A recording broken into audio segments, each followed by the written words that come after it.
2016,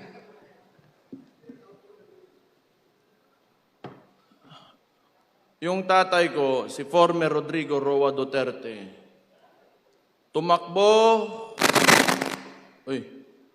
hindi yun utot ha, ng presidente. Nagsimula siya, may survey, 15 to 20%. Okay? Ngayon, lumabas siya sa kampanya at sinabi niya, dalawa lang ang plataforma niya.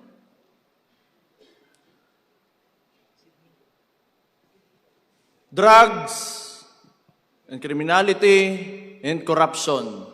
Tatlo pala. Bobo ako sa mat eh.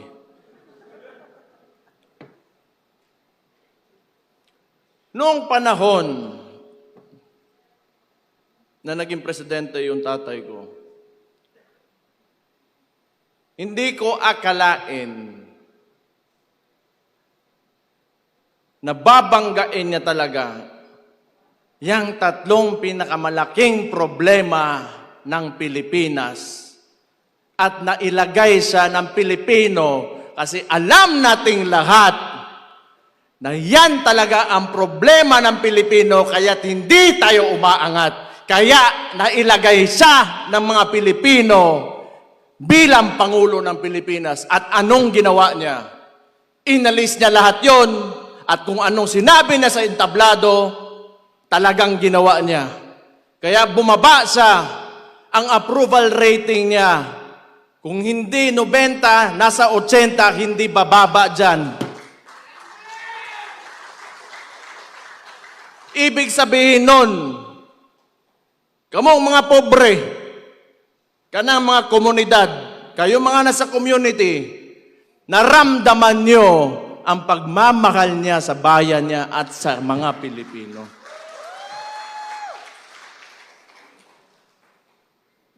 Ngayon, because my father, his core is a lawyer. He doesn't want to amend the Constitution, to change the laws or whatever to extend these terms. Because he respects the Constitution. Ngayon, tatanungin ko kayo.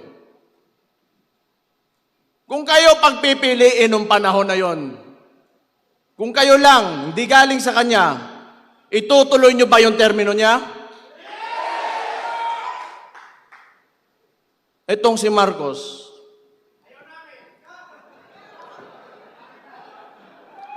ganing buang na ni.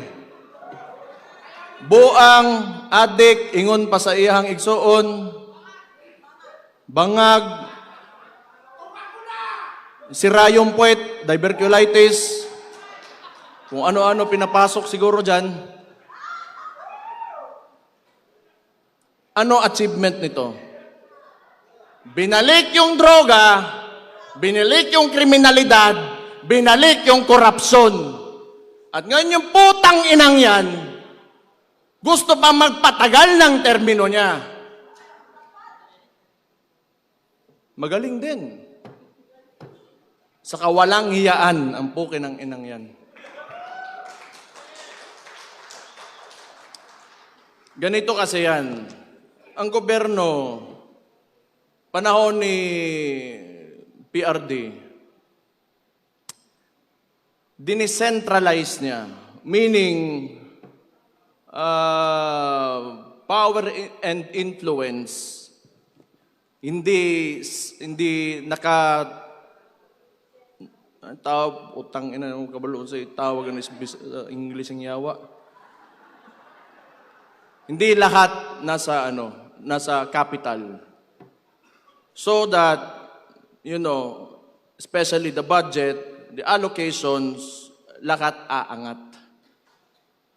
Etong si Marcos kasi, ito yung culture ng politika.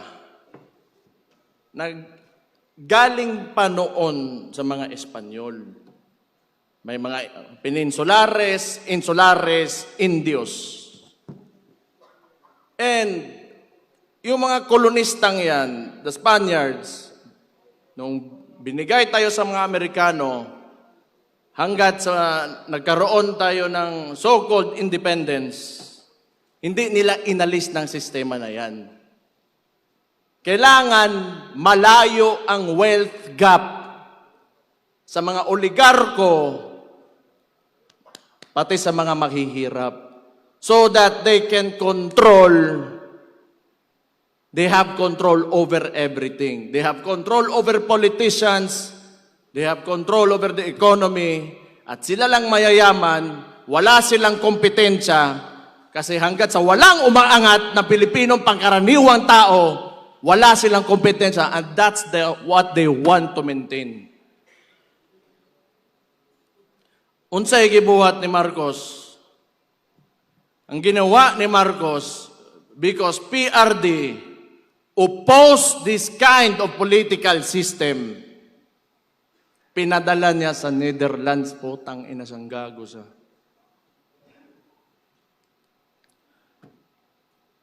Mali and Niger had a joint statement that the ICC is an instrument of neo-colonial powers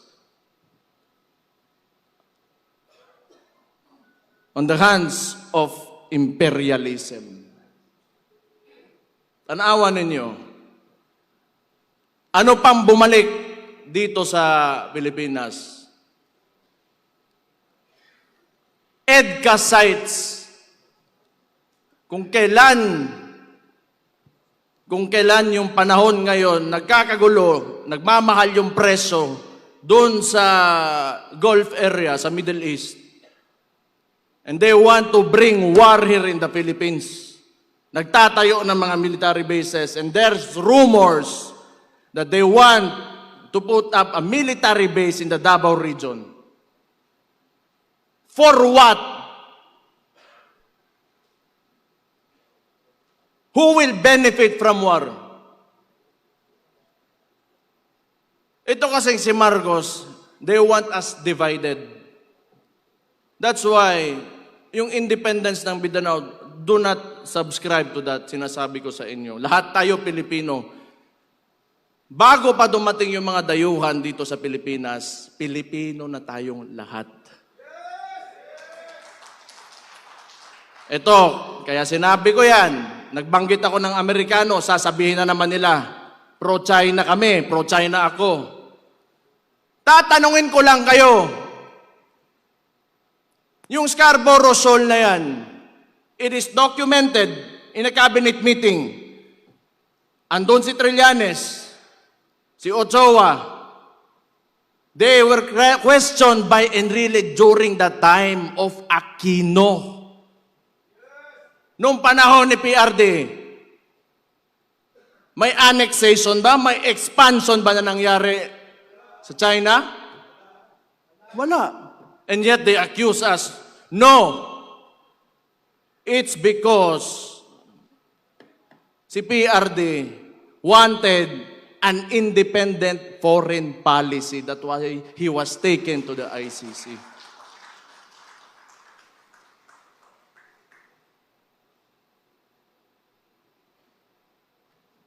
Muli na ta.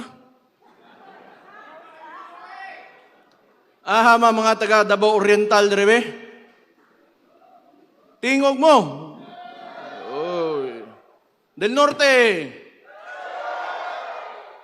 Barm. Allahu Akbar.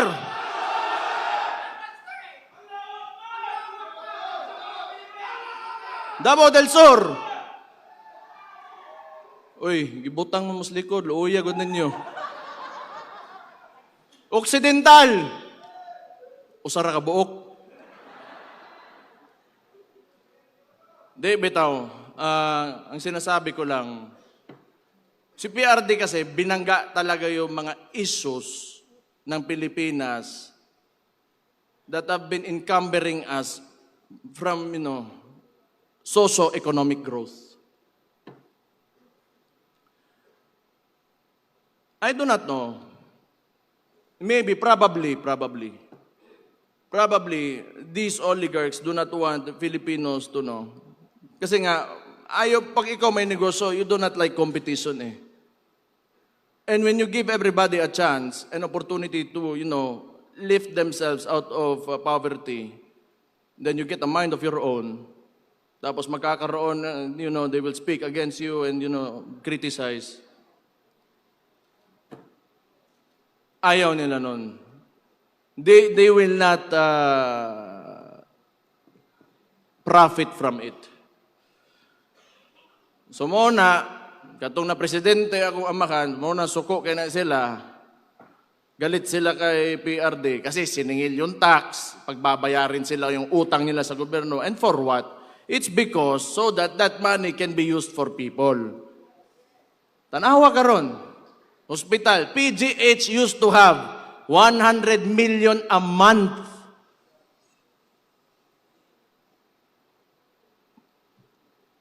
Nasaan ngayon? 60 billion, nakita nyo kanina. Kinuha sa PhilHealth. Minimum wage earner.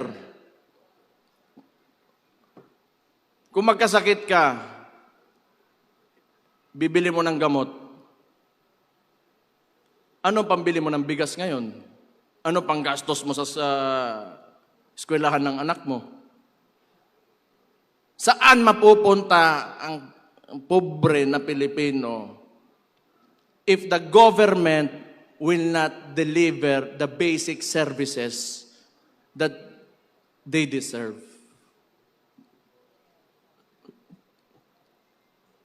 Do you think, pag ito tuloy-tuloy pa rin, may bansa pa tayo?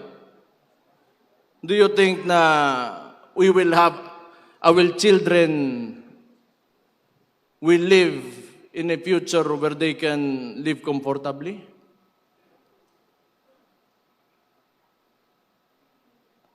Tungod sa kwarta. Putang ina ng butangan na, I hate that so much. It is the root of all evil. Kining mga congressman ba ni Yes? Sige. Putang ina ninyong tanan.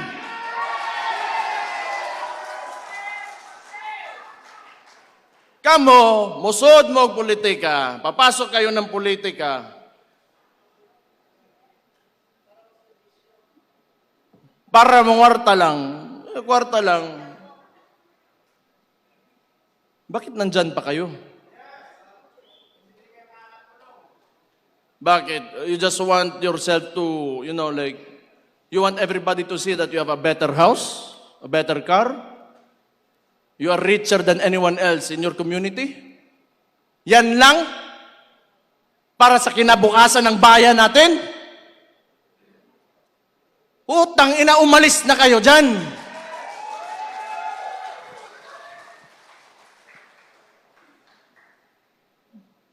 Putang ina ni mga tauhan ng yawa, yun. Kini po si Mike Defensor. Ako man siguro ipapriso, ani. Pero mauuna yan si Harold Respicio.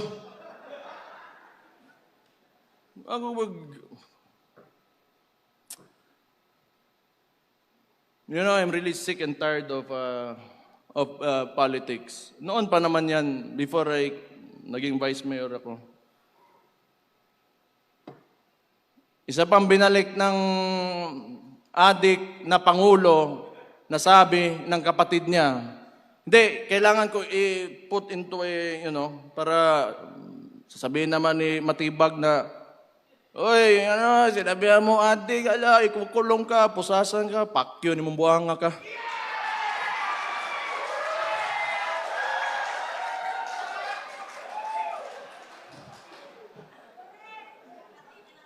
Bisaya pa, lo ni mo, choy.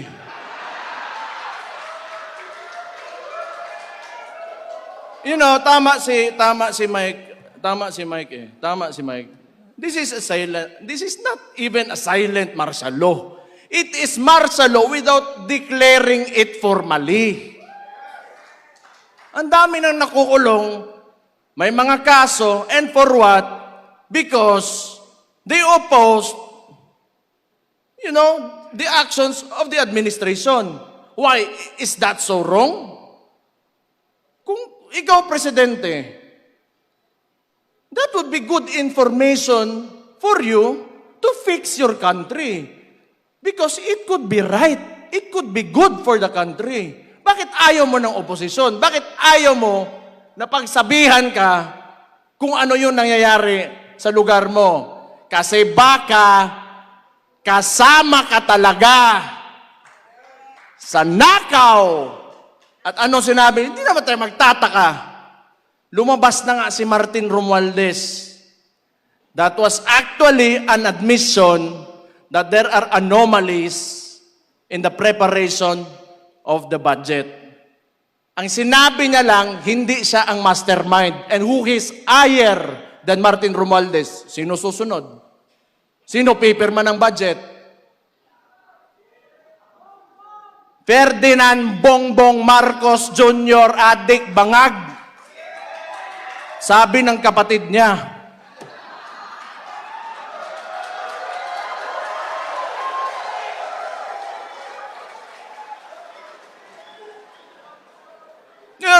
ako ang ginaingon dire ba? Ako ginaingon gani. Awa, nanaghan ng adik karon. Dumami ang adik. Dito sa Davao, lagi may huli. Sa ibang lugar, wala. Hinahayaan nila. Takot yung mga pulis. Kasi pag hinuli mo adik, magagalit si Bongbong. Kasi adik daw siya. Sabi ng kapatid niya. Oh, ano mangyayari ngayon? Yung mga pamilya, sira. Breadwinner, yung tatay.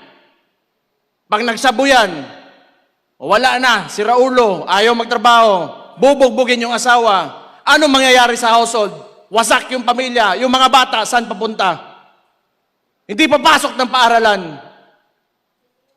Yung community, yung mga barangay dyan, apektado. Sino nagbabayad ng buwis? Sila mismo. The driving force of our economy are the communities, ang kapobrehon, mong pasagdan na mabuang. Napatay Chief PNP mo ingon lang, sasabihin niya lang, pampahaba lang ng oras sa trabaho ang putang inang drugs na yan. Tanawa unsa ka bangag ng presidentiya na, and you allow your Chief PNP to say that without reprimanding him. Tanaw ninyo, tingin nyo ba may kinabukasan pa ang Pilipinas pag nagpatuloy ito? Tangtangan niyo si Marcos dito. Ay, ako'y mapriso. Kitang tanan siguro. Utang ina ni.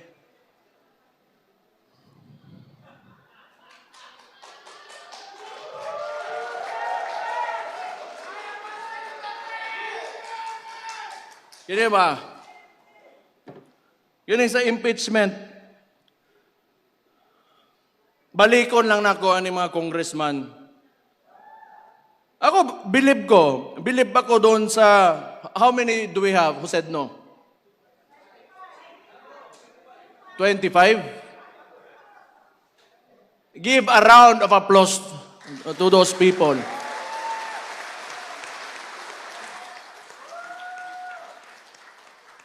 Butang yan kamo, taga Davao, pangampanya ito ninyo dito sa Manila. Kay tabang ito ninyo. Itong mga ni Nogyo daning kuhan. Kana na yung mga itlog ng mga congressman. Mutang ina nila. Kaya managis, wag nyo na. Ano nga yun? 20 million. 5 million MOOE. 20 million outright cash. 5 million MOOE, then 200 million budget. Si Dimple Mastura nag-no, di ba? Oh. Ha? Abstain. Nasto nga. Okay na. Pwede no, pwede yes. 200 million budget. And, ito pang narinig ko, Constitutional Assembly to extend the term of the incumbent politicians. That means, including the congressman. So, kung nakinig lang kayo sa akin, before the midterm elections, I already said this in Cebu, I said this everywhere I went. Yung bangag na yan, ayaw bumaba. Kasi alam niya, pag bumaba siya, makukulong siya. Nasa liderato kasi yan lahat.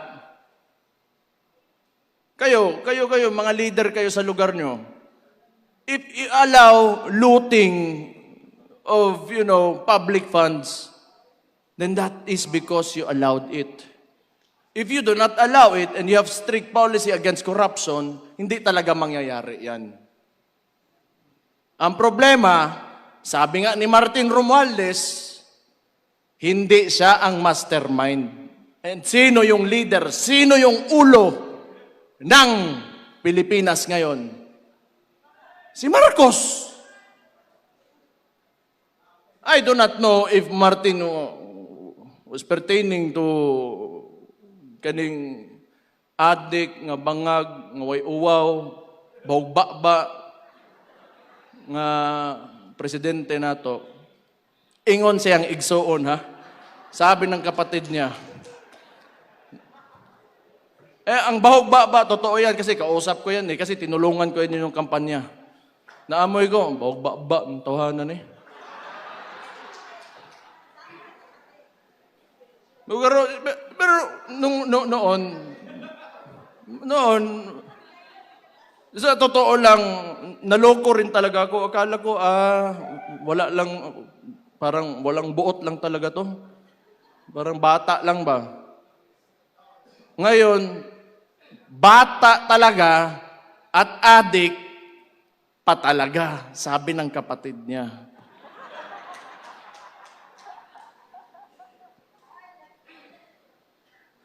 Pero, kapoy kay si pangaway, Di, manggod, ganang ingani ba? Kita, daghan mo mong politiko dire, daghan siguro marami tayo mga aspiring politicians dito. Kailangan nyo magsakripisyo. Kailangan ninyo buhian ang inyong attachment to material needs, money and material needs, attachment to power, attachment to... kasi hindi talaga aangat yung bansa natin if we go into politics para lang sa sarili natin. Okay lang. O ihatag, ibigay ng Diyos sa iyo, ihatag sa Ginoo sa imuha, nga musaka kasi imong kinabuhi, in whatever way, maayo, og naa, maayo, og wala, o kirabod. Pero do not ever forget the people around you that voted for you.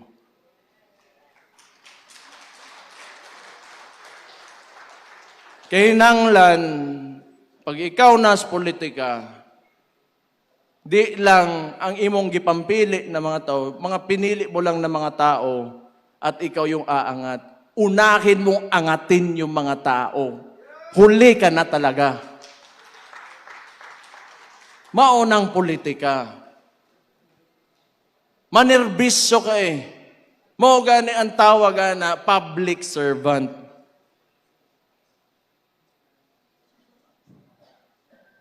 Ako, honestly, kapoy naman ko.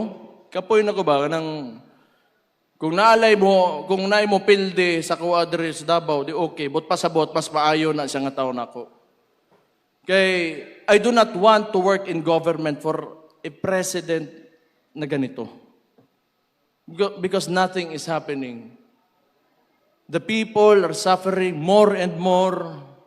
And I do not want to be a part of it. Na complicit ko sa nangyayari sa mga tao ngayon. But fortunately for me, Davaoenos, Davao region, are very resilient people. Mabuhay raman tag.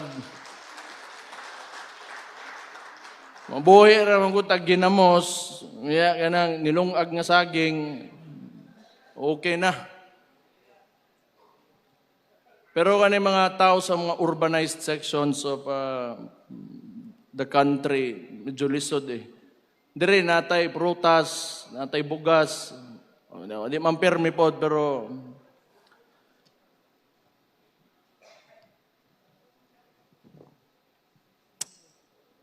huna-hunaan ninyo.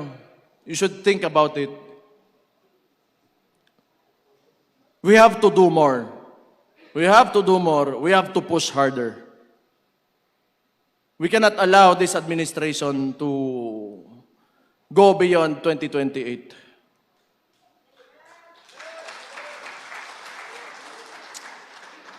Ganito yung structure nila eh. So ngayon, they are supporting the left, the extreme left, mga makabayan, the NPA, because, and probably, coming from the statement of Marbil, that drugs is only to extend the work hours of people. That's why they are lenient on these groups and individuals because yun lang ang allies nila.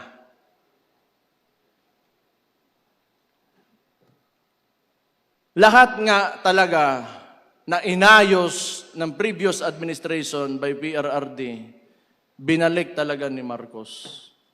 And look at what happened. Look at what is happening to us now. We have never been more divided than ever before until this fucking president came into office. So anong gagawin natin? Since the Vice President has already announced her candidacy for the 2028 elections, ngayon pa lang, magsisimula na tayo.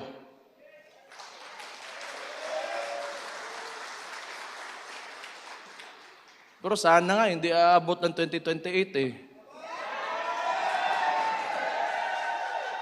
Ano gusto nyo? 2028? Bukas.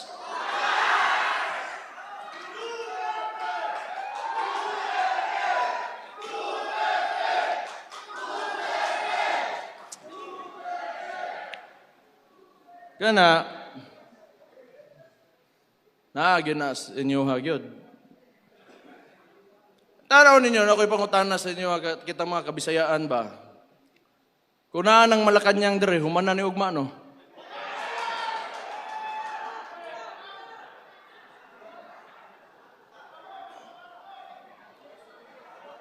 Kuanta we are restrained by geography. Archipelago manggod ta. Manglupad pa ta dito Manila, pero I do not know. Pero kamulo mo, unsa ka bugo gani si Marcos ba? Bugo gyud, bisag unsa bugo gyud. Ana. Bugo gyud.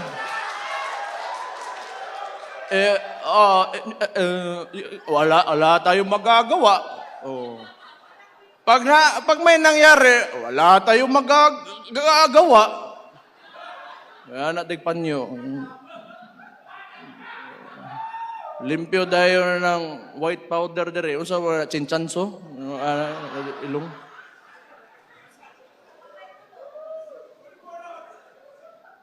Di bugo ba? Siya yung nagbukas ng flood control issue because, you know, the narrative that they wanted to present to the public, kasi itong mainstream media, hawag niya po, tangin na po din yung mainstream media mo, yawa mo. Tinuod man, ay mo, kalain na, kato mga trabahante, ang mga tag-iya, anak, mga tag-iya, fuck you.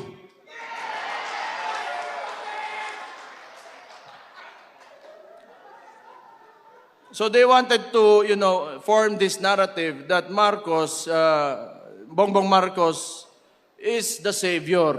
So, PowerPoint pa, nga murag kinsang maestro ang gago. Oh, these are the contractors that, had ghost projects. Contractor? O ikaw?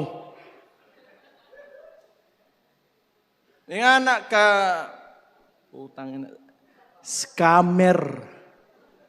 Scammer ng tawhana gyud, scammer gyud.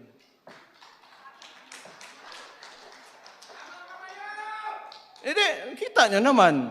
Magkasama sila ng kapatid ko, ng Vice President. Ito lang yung, I want to put out this argument ba. They started destroying the reputation of the Vice President with the 125 million confidential funds. But how much have we lost? How much money have we lost in the flood control projects? More or less $2 billion. And now they want to impeach the Vice President? Sige, sabihin na natin na totoo yan dalawa. Just to be objective about the issue. 2 billion against 125 million, who will you impeach first? Putang ina ng gago. Anyway, optics kasi yan. And when 120 billion wasn't enough, ginawa na nilang 6 billion, they added more figures to it. Yan, gago na mainstream media yan. Yan yung ilalabas nila. So that people, they want to influence the people. Because mainstream media is stitched with pop culture. And people do not, are used to looking at mainstream media and pop culture. Kaya yung tao, nagugoyo ng administrasyon na to kasi hawak nila yung media eh. So anyway, alam ko naman, isa-splice pa rin nila yung sasabihin ko. But again, fuck you.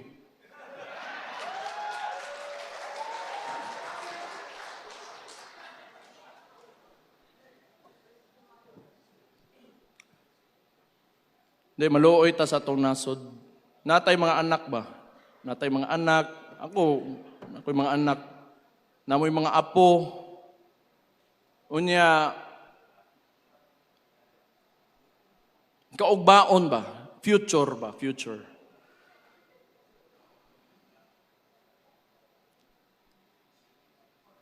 Hindi, ayoko yung mga anak ko na maglalakad. If they had to walk, around the city or out on the streets and they get mugged, hold upin sila. Or maybe some people will entice them to do drugs with them. Job opportunities are scarce. Wala silang papupuntahan. May natapos pero walang trabaho. Because of mismanagement of this current government. So ang tingin ko, 2028 man talaga ang... It really depends on how you would approach the situation. If we see a lot of people, who want to, take Marcos out of office, then that could happen. But if not, there is 2028. So kaya sinasabi ko, we should start now because we are facing an administration that will use all the money that you paid as taxes in this government against VP Inday Sara Duterte. That is what happened in Congress and probably, I do not know with the Senate, pero kaning mga senator, I think kailangan na to palakpakan nga ni Kapulit agwa. So So your support to these senators means a lot. You know, whatever you can, social media lang talaga tayo, hanggang social media lang talaga tayo eh. Yung mainstream media, fuck you again. Just wholeheartedly put out your support for these senators, and it will mean a lot to them. Discuss among your communities. Discuss to you want to not really convince, but tell your story on why you believed in the governance of former President Rodrigo Roa Duterte, and why it should continue in 2028 through VP Inday Sara Duterte.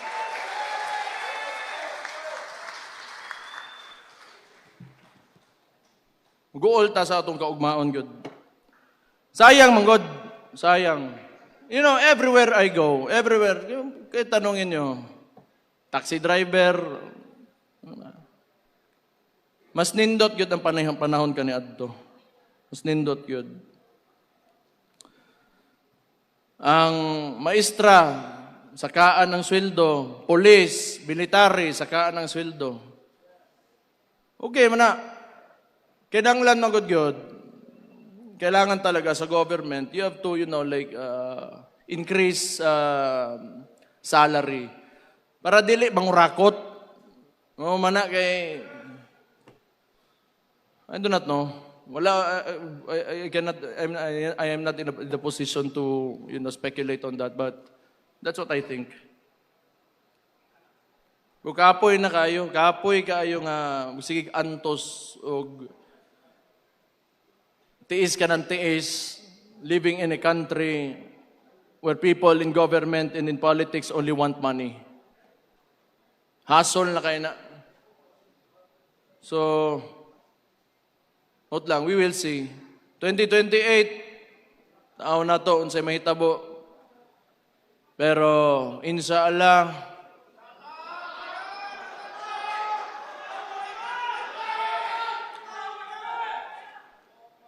dili mismo, butang dalang ato ang kandidato, si Inday Sara Duterte, pero ang Pilipinas, mauli sa mga Pilipino.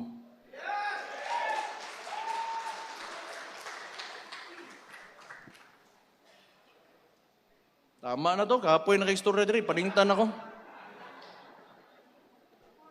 Ay, tama day. Namo ko istorya. Basta ikaw rin. Ako, unahan ko muna sila John Vic at saka Auntie Claire. Auntie Claire, si Mayor Baste, kung ano-ano na pinagsasabi. Hindi naman totoo yun. Una na takadaan day, kapoy ka, kag-alo. Pas John Vic, ginahuwat pa na ko sa John Vic nga muli-ili sa kuutin kay pisot ko no ko. What to John Vic lain po kayong pakitag utin siguro niya, no? O sige na lang, pasiganakan siya. Pero ang tuli manggod kani adto pakang man na, pakang pakang. Kanang kang John Vic mas maguwang man nako kung tuli siya. Pakang na iya ha. Ako German cat.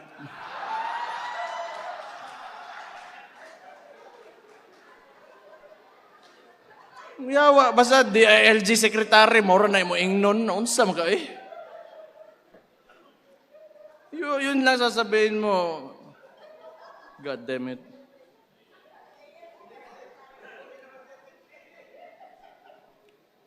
Nawala na yung usapang drug test eh, so penis test na yung susunod. Kung supot o hindi. Bitaw. Actually, lahat ng nakawan na yan, ginagawa nila yung diversionary tactic, yung impeachment kasi talaga, so that they can continue to loot the money of the people, taxes that you pay. So, tayo kuha na. So man, mag-rally ta? Tanaw ninyo. Ha? Kay ingon man si Kong Leon Libiste, magpadadaw siya barko. Papadala daw siyang barko.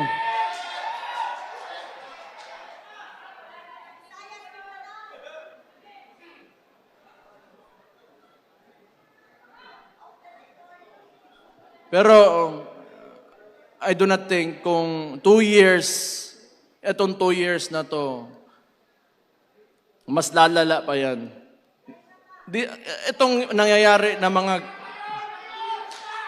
kadali, langgod sa mga eh.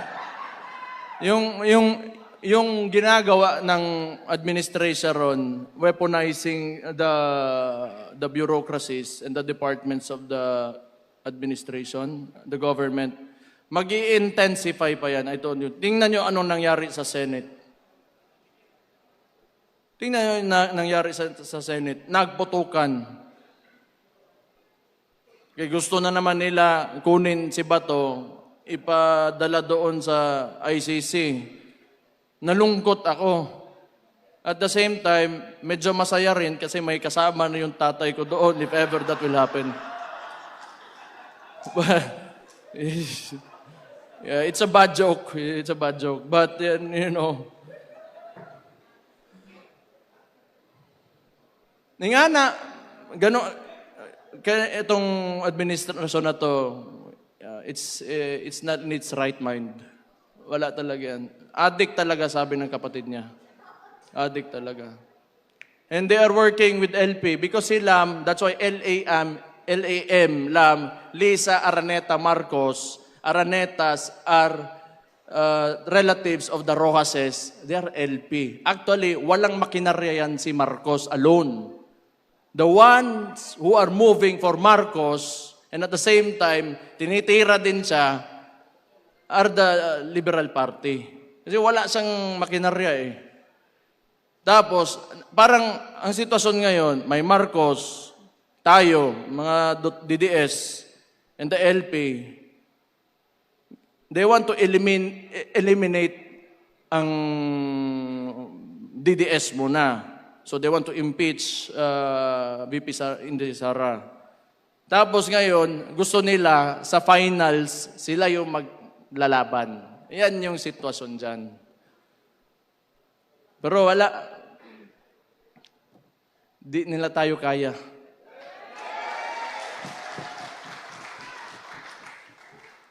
Wala namang alam kasi talaga yung mga gago na yan. Talaga walang alam, putang ina. Kasi nga, sinabi ko, tulad ng Scarborough Shoal, you know, yung mga left na yan, sila man nasasabi, China, o sino ba? Trillanes, LP. Saan naman nag-backdoor nun? Kinesyon sa nga ni Enrile. Putang ina. EJK. O, kani ha? EJK. They want to, you know, convict ni akong amahan because of the allegations of EJK. O, kani LP niya. Kanang Tarlac, sa mga kuwang ko na, relatives na sa mga Aquino. Ang Hacienda Luisita. Oh. Kuwang ko day. Diba mo, ibutang ninyo ang tao dito sa Netherlands, sa ICC. Because he fought against drugs that destroys communities. And yet these people are silent about Hacienda Luisita, who wanted land reform, who wanted their land back. Unsa ka ipokrito ni mga tawhanan eh.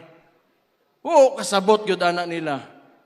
Sige sila balik-balik kung EJK, tanawa karon, bumalik si Mabilog, bumalik si De Lima, and they are alleged narco-politicians, nidaog pag yun tong nagpapusil-pusil, bitaw diri siyang bukton. Kerwin. Yawa na mayor pambuang, no? Kuya, usad ba? Tagigit. Wala, yun. Bumalik talaga lahat ng problema na nawala na sana. So, anyway, wala naman din talaga ako sasabihin. I just want to thank you for all of you for spending your time here. I just want to tell you, like, we should think about the future. We should think about our children, your grandchildren. We should aim for a better country, much better than this one, a lot better than this one. O gihatag unta sa Ginoo, inshallah. So, to end this, tayo ay kikilos na para kay VP Inday Sara Duterte. Tayong lahat nandito dahil hindi tayo susuko. At hindi natin tatanggapin ang ginagawa ng administrasyon ngayon. So sisimulan na natin ngayon pa lang na mailagay natin si VP Inday Sara Duterte sa 2028 bilang Pangulo ng Pilipinas. Mabuhay ang Pilipinas! Mabuhay ang Pilipinas! Allahu Akbar! Maraming salamat ug maayong hapon sa inyong tanan.